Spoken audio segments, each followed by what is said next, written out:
mukunda abanzi banyu, musabire ababarenganya. Aya magambo aboneka muri Matayo igice cya 5 umurongo wa 43 kugeza ku wa 48. Ni amagambo maremare ariko aya ngaya y'ingenzi niyo nakuyemo. Nimukunda abanzi banyu, musabire ababarenganya. Iyo tugeze ku rukundo, rimwe na rimwe turajijwa. Dukunda abo twishimiye, dukunda abadukunda, dukunda abo tubona ko ari beza kuri twe, dukunda abatuma tumera neza iyo turi kumwe nabo. Niko duteye, niko kamere yacu imeze. Umbuza amahoro ndamuhunga, ungiriye nabi we mpita muca mu bo tuziranye.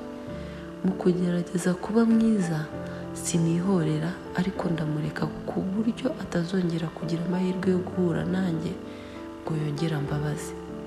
Mu kuri nta mpuhwe cyangwa urukundo mba numva mufitiye, ahubwo iyo nibutse uburyo yankosereje agahinda karanyica, ndetse rimwe na rimwe nkagira uburakari muri njye. Abantu turi abagome, turi abahemu, turikunda ndetse nta nubwo turabizerwa. Iyo umuntu aguhemukiye ukamumenya, mukuru ugize Imana, ku bwa kamere turanezerwa kuko uba ubonye ishusho ya nyayo y'uwo mwari kumwe, uwo wari wizeye cyangwa se wowe witaga ko ari ingenzi kuri wowe. Iyo bigeze rero ku buhemu ndengakamere ho, rimwe na rimwe dutekereza no kwihorera natwe.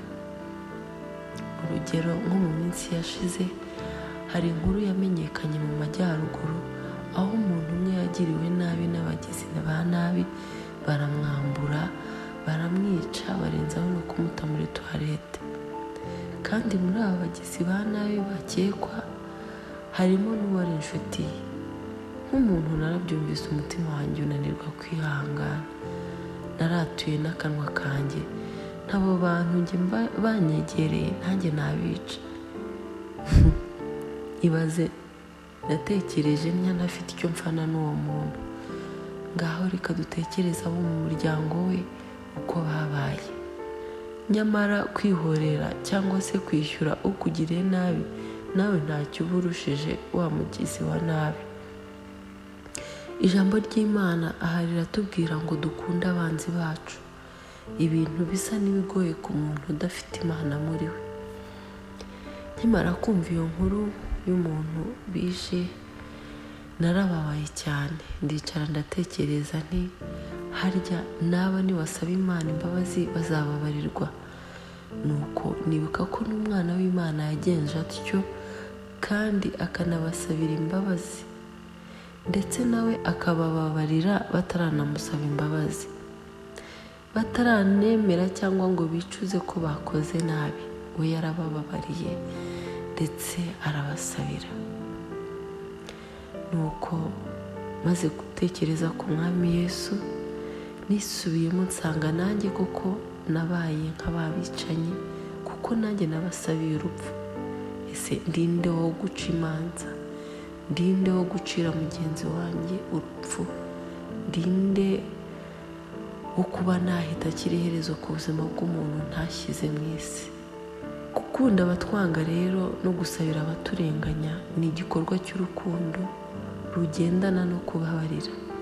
Igikorwa cyo kubabarira umuntu wakubabaje, igikorwa cyo kubabarira umuntu waguhemukiye ndetse cyane, igikorwa cyo kubabarira umuntu wakurenganyije, umuntu wagututse utagize icyo umutwara.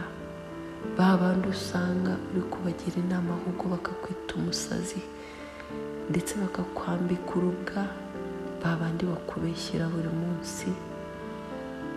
Abo bose ni ukubababarira kandi ukabakunda.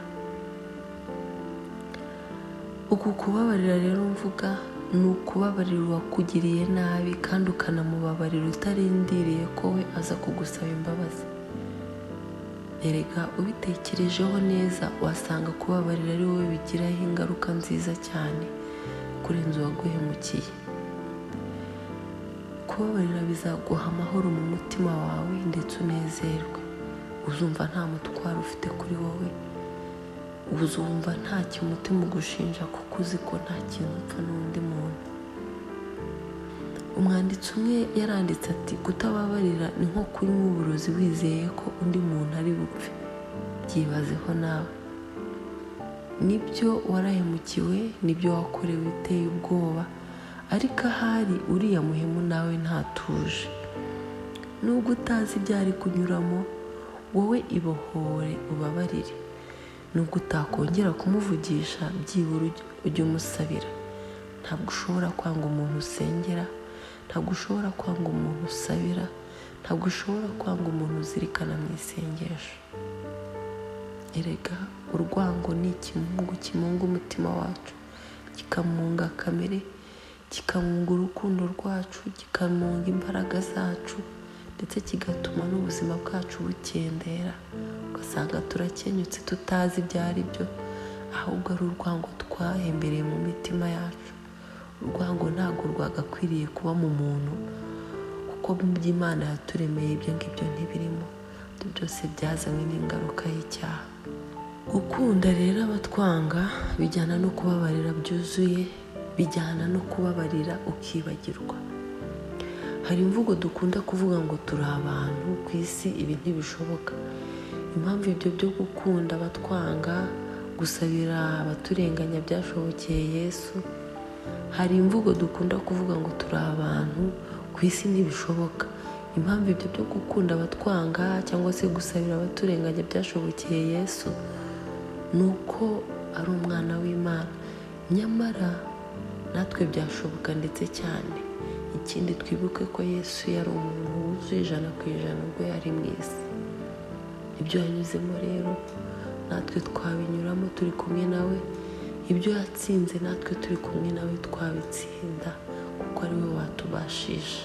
Hari n'umuntu byashobokeye tuvuye kuri Yesu, hari undi muntu byashobokeye kubaho nk'uko we yabayeho. Mu isezerano rya kera hari umugabo witwa Yosefu. Uyu ni urugero rwiza rwo kubabarira. Ubwo yagurishwaga na bene se, yirengagije ko bari bamushukunye mu rwobo bashaka kumwica, yarenze ku ntekerezo z'icyo bene se bari baragambiriye ku buzima bwe, ahubwo abona ko ibyamubayeho byari mu mugambi w'Imana. Ntabwo yigeze abitindaho cyane ngo atekereze ati ndibuka ko bashakaga kunyica, ndibuka ko bantayemo, byabananiye gufata umwanzuro ngo ninde unyica, ndibuka ko bamfashe bakangurisha batazi icyo bari bunkorere, ahari wenda abo bangurishijeho bari kunyica. We yarabirenze, nuko arababarira, areba icyiza mu kibi bari bamukoreye cy'indengakamere. Nibyo kubabarira biragora ndetse bitwara igihe, ariko birashoboka. Icya mbere, reka twubake umubano n'Imana, duhere twibuka urukundo rwayo kuri twe. Bizatubashisha kugira umutima ubabarira kandi ugira neza. Erega dushobora kuba tutarabicanye, ariko duhora dutukana. Icyo nacyo ni icyaha, kandi Imana ihora ikitubabariraho.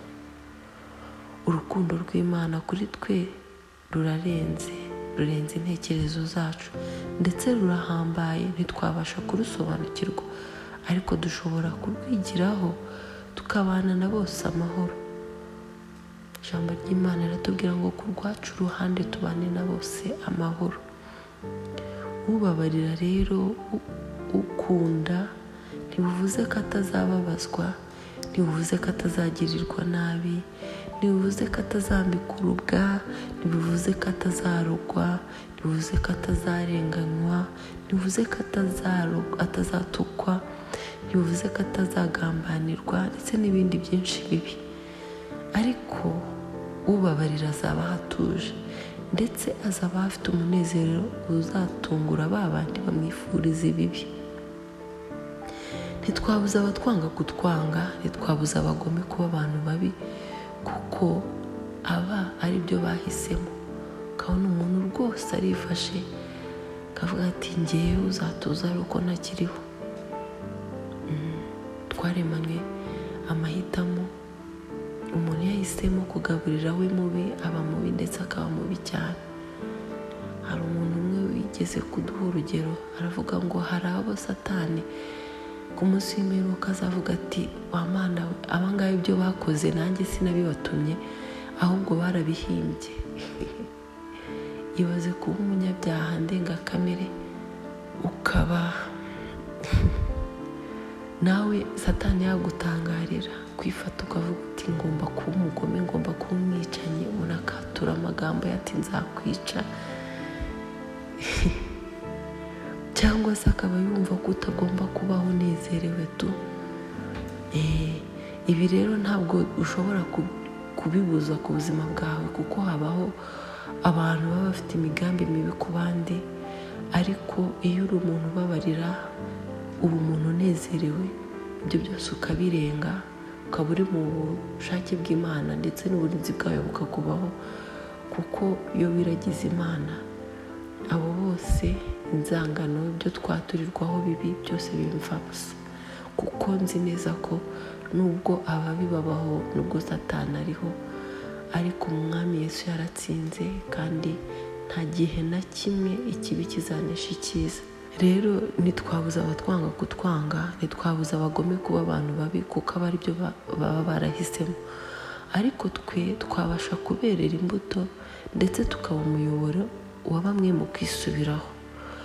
Uyu munsi reka njye nawe ijuru ritubabarira aho tutababariye, aho twatuye amagambo mabi ku bandi, Imana ihatubabarire, aho tutakunze byuzuye naho Imana ihatwezeho, aho twaguye hose Imana itubabarire.